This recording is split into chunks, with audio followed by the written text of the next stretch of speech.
हाय दोस्तों, एपिसोड 17 में दिखाया जाता है कि नाई के फादर को अलहदा से एक रूम में चेयर के साथ बांधा होता है और जब उनको भी होश आती है तो वो भी बाकी लोगों की तरह चिल्लाना शुरू कर देते हैं। थोड़ी देर बाद प्रसाद वहाँ भी आ जाता है। नाई के फादर कहते हैं कि तुम आखिर मुझसे क्या चाहते हो, तुमने मुझे यहाँ पे क्यों बांधा हुआ है। ये कहता है कि मुझे तुमसे कुछ भी नहीं चाहिए, मैं तो बस अपने स्टूडेंट्स के पेरेंट्स को यहाँ पे इन्वाइट करना चाहता था ताकि वो हमारे प्रोजेक्ट आर की एक्टिविटी को ज्वाइन कर सके। ये कहता है कि तुम्हारी हिम्मत कैसे हुई मुझे यहाँ पे रखने की, और मास्टर आमीन कहाँ पे हैं, उनको बुलाओ। प्रसाद कहता है कि मास्टर आमीन की तबीयत ठीक नहीं है, वो तुमसे यहाँ पे मिलने के लिए नहीं आ सकते। नाई के डैड कहते हैं कि मुझे परवाह नहीं, तुम उसे फौरन इसी वक्त यहाँ पे लेके आओ। जानते भी हो कि आखिर मैं हूँ कौन, मैं मेहता पैलत हूँ। प्रसाद कहता है कि अच्छा ठीक है मिस्टर मेहता, क्या तुम्हें ये बात याद है कि तुमने इंटरव्यू के दौरान अपने बेटे के बारे में जो हमने सवाल पूछे थे उनके कैसे जवाब दिए थे। नाई के डैड कहते हैं कि इस सब का इससे क्या ताल्लुक है। प्रसाद कहता है कि आज तुम उस तरह के चेंजेस जो तुमने कहे थे कि तुम चाहते हो अपने बेटे में देख पाओगे। नाई बिल्कुल वैसा बन गया जैसा तुम चाहते थे। और थोड़ी देर बाद वहाँ पे नाई आ जाता है। ये अपने बेटे को देखते ही पहली बात यही करते हैं कि मुझे खोलो, बस यही बार बार कह रहे होते हैं कि तुम मुझे यहाँ से लेके चलो। लेकिन नाई कहता है मैं ऐसा क्यों करूँ, क्या मतलब तुम ऐसा क्यों नहीं करोगे, मैं तुम्हारा डैड हूँ। नाई कहता है क्या आपने नहीं कहा था कि मैं एक स्टूपिड बच्चा हूँ, मुझ में और कचरे में कोई फर्क नहीं है, मैं सिर्फ एक कचरा हूँ, आपका परफेक्ट बेटा नहीं। नाई के डैड कहते हैं कि तुम पागल हो गए हो। तो मास्टर प्रसाद कहते हैं कि नहीं, अभी ये बिल्कुल सही तरह से पागल नहीं हुआ, लेकिन जब कल ऑफिशियली प्रोजेक्ट आर स्टार्ट हो जाएगा तो आप वो भी देख सकेंगे। और इसके बाद मैकमॉर्क और फेंगुंगटन फैमिली में होते हैं। वो बाहर जाके अपने बाकी दोस्तों के बारे में मालूम करना चाह रहे होते हैं, लेकिन इन्हें डर था कि बाहर से फिर कोई ना आ जाए। लेकिन ये लोग हिम्मत करके बाहर जाने ही वाले होते हैं कि तभी जीन और फूजी आ जाते हैं, जो कि बिल्कुल ह्यूगो चिंगजाई की तरह बिहेव कर रहे होते हैं। जीन कहता है कि तुम लोग ये बात बहुत ध्यान से सुन लो, तुम में से कोई भी ये कमरा नहीं छोड़ के जा सकता, और यही मास्टर प्रसाद के ऑर्डर्स हैं। फेंगुंग कहता है कि लेकिन मैंने बाहर किसी की आवाज सुनी है, मुझे डर है कि कोई मुसीबत में ना हो। फूजी कहती है कि सब लोग ठीक हैं और बाहर कुछ नहीं हुआ, अब तुम जाके अपने बिस्तर पर सो जाओ क्योंकि कल प्रोजेक्ट आर शुरू हो जाएगा और हम अपने बदले भी ले लेंगे, कल का दिन बहुत अच्छा होने वाला है। फेंगुंग कहता है कि बदला वो किससे।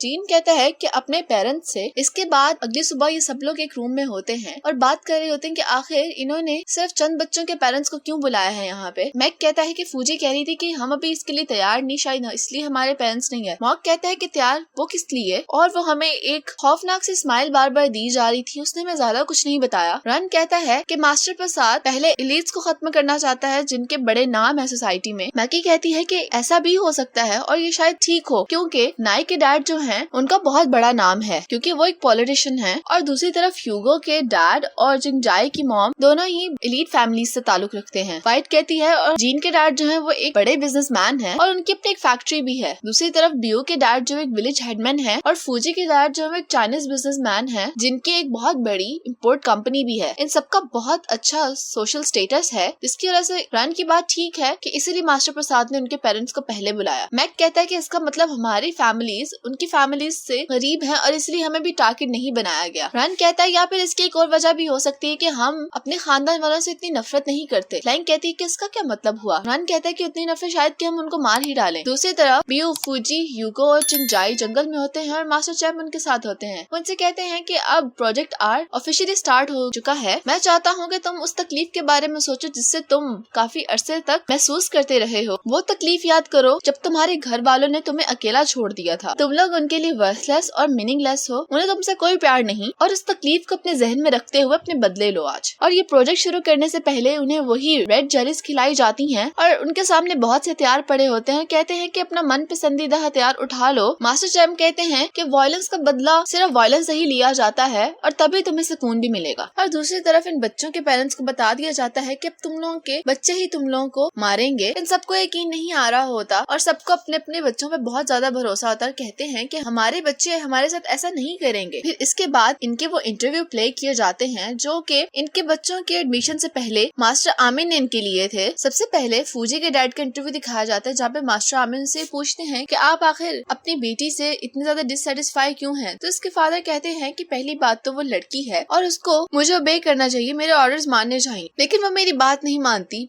तरह तरह की मुसीबतें खड़ी करती रहती है और मुझे एम्बैरेस्ड फील करवाती है। इसके बाद जिंगजाई की मॉम का दिखाया जाता है। जिंगजाई की मॉम कहती है कि जिंगजाई एक मसला है अपने फादर और मेरे दरमियान। उसका बिहेवियर बहुत ज्यादा डिस्गस्टिंग है। वो घर से ज्यादा टाइम बाहर गुजारती है और उसे बिल्कुल भी परवाह नहीं कि वो किस तरह के कपड़े पहनती है। उसके अंदर औरतों वाली खसूसियात तो बिल्कुल भी नहीं है। हर तरह की बुराई जो कि एक थाई वुमेन में होती है वो मेरी बेटी में है। और इसी तरह बाकी सबके इंटरव्यूज भी दिखाए जाते हैं और सबको अपने बच्चों से कोई ना कोई गिले शिकवे होते हैं और सभी को अपने बच्चे बहुत ज्यादा यूजलेस और वर्थलेस लगते हैं। इसीलिए इन्होंने इनको होम स्कूल भेजा था ताकि कुछ अरसे तक के लिए इनकी जान अपने बच्चों से छूट जाए। और इस तरह से इनकी वीडियोस दिखाने के बाद बारी बारी इनको कह दिया जाता है कि हम तुम लोगों को छोड़ देते हैं। लेकिन ये लोग भूल गए थे कि ये लोग यहाँ पे आए कैसे हैं, क्योंकि ये लोग जब यहाँ पे आए थे तो बेहोश थे। अब इनको नहीं मालूम कि होम स्कूल से बाहर कैसे निकला जाए, तो इसीलिए इनको जो जगह मिलती है लोग वहाँ भाग जाते हैं। और दूसरी तरफ हेड मास्टर रन को बुलाने के लिए आती है कि प्रोजेक्ट आर शुरू हो गया है, हमें सबको रोकना होगा। बाकी सब जाने के लिए बहुत ज्यादा बिजिद होते हैं, लेकिन हेड मास्टर कहती है तुम लोगों को जाना ठीक नहीं, मैं चाहती हूँ कि मैं तुम लोगों को प्रोटेक्ट करूँ। माकी और बाकी सब लोग कहते हैं कि हम अगर आप लोगों के साथ मिल जाए तो हम लोग ज्यादा स्ट्रॉन्ग हो जाएंगे, इसके बजाय कि आप दोनों अकेले ही फाइट करें। इस पे हेड मास्टर तैयार हो जाती है, कहती है कि ठीक है तुम लोग आ सकते हो, लेकिन सबसे पहले एक बात का ध्यान रखना कि जैसे ही खतरा महसूस हो तो वहाँ से फौरन चले जाना। अपनी आप की सबसे पहले तुम लोगों ने परवाह करनी है। तकरीबन सभी ही जंगल में भाग जाते हैं और उनके पीछे उनको ढूंढते ढूंढते उनके बच्चे भी आ जाते हैं। फूजी अपने डैड के पीछे भाग रही होती है, लेकिन मुसलसल इसके डैड भी बहुत ज्यादा सेल्फिश बिहेव कर रहे होते हैं। जिंगजाई जो कि अपनी मदर के पास पहुंच जाती है, उसके हाथ में बहुत बड़ी तलवार होती है और दूसरी तरफ व्यू के डैड होम स्कूल के अंदर ही छुपे होते हैं, लेकिन व्यू उनको ढूंढते ढूंढते वहाँ भी आ जाती है। इसके डैड इसको देख के कहते हैं कि शुक्र है तुम मुझे मिल गई, अब मुझे यहाँ से बाहर निकालो। और कहते हैं कि तुम मुझसे अभी भी प्यार करती हो, है ना। ये सब लोग अपने पेरेंट्स को ये कह रहे होते हैं कि हम लोग बहुत ज्यादा नाशुक्र हैं, बिगड़े हुए हैं और हमारी कोई वैल्यू नहीं, तो इसीलिए अब हमें भी किसी और चीज की परवाह नहीं करनी। दूसरी तरफ हेड मास्टर और रन मास्टर आमिन के पास आ जाते हैं कि उनको किसी तरह से वो कॉन्शियस में ला सके। रन कहता है कि मुझे कोई तरीका मालूम नहीं कि इनको वापस से कॉन्शियसनेस में कैसे लाऊं, लेकिन मैं एक बात जानता हूँ कि हम ये मसला प्यार से हल कर सकते हैं। हमारे अंदर जो एक मोहब्बत है जो हम एक दूसरे से करते हैं वो दिखा के मैं इनको शायद पहले जैसा कर सकूं। ये मास्टर आमिन का हाथ पकड़ के नीचे बैठ जाता है और कहता है कि अब जो आप हैं वो आप नहीं हैं, ये बात मैं जानता हूँ। मैं तो उस मास्टर आमिन को जानता हूँ जो मुझसे बहुत प्यार करते थे, जबकि मेरे अपने डैड ने मेरे साथ कभी अच्छा सलूक नहीं किया और वो तो वैसे भी मेरे अडॉप्टेड डैड थे। मुझे लगता था कि मेरा कोई भी नहीं है, लेकिन फिर मैं आपसे मिला और मुझे ऐसा लगा कि मेरा सच में कोई डैड है। अगरचे मेरा आपसे कोई भी खून का रिश्ता नहीं है, लेकिन आप मुझे बहुत ज्यादा अजीज हैं और आप ही मेरे डैड हैं। ये कह के रन रोने लग जाता है और मास्टर आमिन के गले लग जाता है। दूसरी तरफ नाई के डैड भी जंगल में निकल गए होते हैं और वहाँ पे इनको नाई भी मिल जाता है और ये अपने बेटे से कहते हैं कि तुम मेरी मदद करो। नाई के हाथ में एक गोल्फ स्टिक होती है। नाई कहता है कि आपको वो गोल्फ क्लब याद है, ये आपकी उस गोल्फ किट में से एक गोल्फ स्टिक है जिससे आप मुझे मारा करते थे। नाई के डैड कहते हैं कि मैं तुम्हें मारता था सिर्फ इसलिए कि ताकि तुम एक मजबूत इंसान बन सको। नाई कहता है कि कोई बाप भी ऐसी हरकत अपनी औलाद के साथ नहीं करता सिर्फ इसलिए कि उसका बच्चा मजबूत बन सके। नाई के डैड कहते हैं कि मैंने तुम्हें बहुत अच्छी जिंदगी दी है, मेरे बगैर तुम्हारे पास कुछ भी ना होता जो कुछ आज तुम्हारे पास है। नाई कहता है लेकिन मुझे इनमें से तो कभी कुछ चाहिए भी नहीं था, क्योंकि आपने मुझे कभी वो चीज नहीं दी जो मैं एक्चुअल में आपसे चाहता था। मुझे आपका प्यार चाहिए, आपकी तवज्जो चाहिए, जो कि आप अपने पैसे से नहीं खरीद सकते। लेकिन खैर अब मुझे इनमें से कुछ भी नहीं चाहिए। अब तो बस मैं यही चाहता हूँ कि जिस तरह माजी में आपने मुझे तकलीफ दी है, मैं भी आपको उसी तरह तकलीफ पहुँचाना चाहता हूँ। अपने डैड को हिट करने ही वाला होता है कि वो पीछे हट जाते हैं और दूसरी तरफ बियो के पास फ्लैंग और फेंगोंग पहुंच जाते हैं और फूजी के पास मैक और मोक उनको रोकने के लिए। और वहाँ दूसरी तरफ सीक्रेट रूम में हेड मास्टर और रन डिसअपॉइंट होकर वहाँ से जाने वाले होते हैं कि तभी मास्टर आमिन रन का हाथ पकड़ लेते हैं, क्योंकि वो अपने कॉन्शियसनेस में वापस आ गए थे। ये देखकर ये दोनों बहुत ज्यादा खुश होते हैं। मास्टर आमिन कहते हैं कि तुम लोग मुझ पे उम्मीद मत हारो, मैं वापस आ गया हूँ। नाई के डैड कहते हैं कि तुम मुझे धोखा नहीं दोगे, तुम मेरे साथ ये सलूक नहीं करोगे। तो नाई फौरन वो गोल्फ स्टिक नीचे फेंक देता है और कहता है कि मैं ऐसा नहीं करूंगा। लेकिन नाई के डैड कहते हैं कि अब शायद तुम्हें अंदाजा हो गया है कि मैंने तुम्हें कितनी अच्छी जिंदगी दी थी और तुम्हें उस पर शुक्र अदा करना चाहिए। अब जबकि तुम्हारा ब्रेन वॉश किया हुआ है होम स्कूल ने, लेकिन डीप डाउन इनसाइड तुम मेरे ही बेटे हो। नाई कहता है कि मेरा किसी ने भी ब्रेन वॉश नहीं किया। नाई के डैड कहते हैं तो फिर तुमने शुरू से ही मेरी मदद क्यों नहीं की यहाँ से निकलने में। नाई कहता है ताकि आपको सब हकीकत लगे, इसलिए मैंने ये ड्रामा किया कि मुझे भी हिप्नोटाइज कर दिया गया है। नाई के डैड कहते हैं कि तुम ये क्या बकवास कर रहे हो, मैं यहाँ से जाने के बाद फौरन पुलिस में रिपोर्ट करूंगा इस जगह की और ये जगह बंद करवाऊंगा। नाई कहता है कि आप ऐसा नहीं करेंगे क्योंकि मैं आपको ऐसा करने नहीं दूंगा। नाई के डैड कहते हैं कि आखिर तुम्हारे साथ मसला क्या है, क्या तुम यहीं पे रहना चाहते हो और यहीं पे पढ़ोगे? नाई कहता है कि हाँ, मैं यहीं पे रहूंगा, लेकिन उससे पहले मैं आपसे कुछ कहना चाहता हूँ। मैं आपको इज्जत देना चाहता हूँ मेरे डैड होने के नाते, लेकिन एक इंसान के तौर पे आप बहुत ज्यादा ऑफुल हैं, आप बहुत ज्यादा खुदगर्ज हैं, आप कभी भी एक अच्छे डैड बनने की मिसाल कायम नहीं कर सकेंगे। लेकिन मैं आपसे आज एक वादा करता हूँ कि मैं कभी भी आप जैसा इंसान नहीं बनूंगा, ना ही आप जैसा डैड। थोड़ी देर बाद वहाँ पर व्हाइट, मैकी और मास्टर पबैन पहुँच जाते हैं। व्हाइट कहती है कि सब कुछ ठीक चल रहा है। नाई कहता है कि हाँ बिल्कुल। व्हाइट कहती है कि शुक्र है मास्टर पबैन ने सही टाइम पे हमारा साथ देने का फैसला कर लिया, अगर तुम भी हिप्नोटाइज हो जाते तो मामला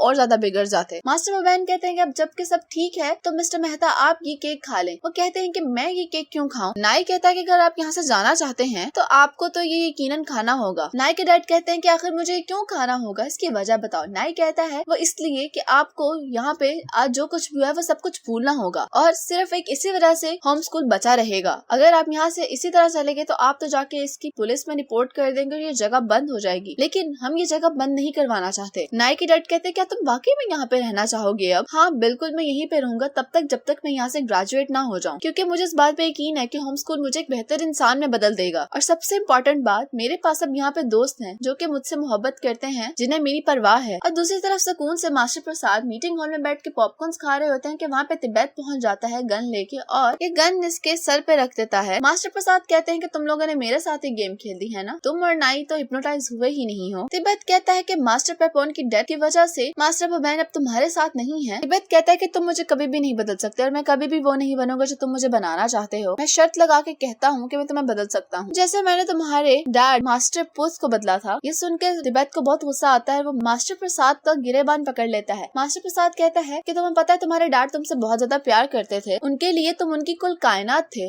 और मैं इस सबसे बहुत ज्यादा जेलस होता। मैं ये चाहता था कि मेरे डैड भी बिल्कुल मास्टर पुस जैसे हों, लेकिन ये मुमकिन नहीं था, इसलिए मुझे उनको खत्म करना पड़ा। फ्लैशबैक में दिखाया जाता है कि एक दिन मास्टर पुत मास्टर प्रसाद के बात बता रहे होते हैं कि मैं होम स्कूल को छोड़ने के बारे में सोच रहा हूँ। मास्टर प्रसाद कहते हैं कि आखिर ऐसा क्यों? मास्टर पुत कहते हैं कि मैं अपने बेटे के साथ अपनी बाकी जिंदगी गुजारना चाहता हूँ, मैं अपने बेटे को बड़ा होते हुए देखना चाहता हूँ। मास्टर प्रसाद कहते हैं कि आप होम स्कूल को इस तरह से छोड़ जाएंगे? मास्टर पुत कहते हैं कि हर डैड की लाइफ में ये पॉइंट जरूर आता है कि जहाँ पे उसे हर चीज से बढ़कर उसको अपनी औलाद लगती है। मास्टर पुत कहते हैं लेकिन जाने से पहले मैं चाहूंगा कि तुम मास्टर आमिर को मजीद हिप्नोटाइज अब मत करना। मैं नहीं चाहता कि वो हिप्नोटाइज के बाद जैसे हो रहे हैं उस तरह के इंसान सही में न बन जाए कहीं। मास्टर प्रसाद कहता है कि लेकिन ये सब करने के लिए मुझे मास्टर आमिर ने खुद कहा था। मास्टर पुत कहते हैं लेकिन मैं ये बात जानता हूँ कि मास्टर आमिर कभी भी वायलेंस को इस्तेमाल करने पर एग्री नहीं होंगे। ये बात सुनने के बाद मास्टर प्रसाद बहुत ज्यादा एबनॉर्मल बिहेव करने लग जाते हैं, जैसे कोई छोटा बच्चा हो। तो मास्टर पुत कहते हैं कि मैं समझता हूँ कि तुम्हें तुम्हारे डैड ने बहुत ज्यादा हर्ट किया है और उनकी वजह से तुम्हें अपना सब कुछ खोना पड़ा, लेकिन वायलेंस को इस्तेमाल करने से कोई मदद हासिल नहीं होगी या तुम उसकी मदद से कुछ भी सही नहीं कर सकते, वो सिर्फ तुम्हें मजीद मॉन्स्टर बनाएगा। तो इसके बाद मास्टर प्रसाद कहते हैं क्या हो अगर मैं पहले से ही मॉन्स्टर बन चुका हूँ? ये मास्टर प्रसाद की गर्दन को दबोचता है और उनका गला घोंट के मार देता है। बाद में दरख्त पे जो रस्सी होती है उनसे उनको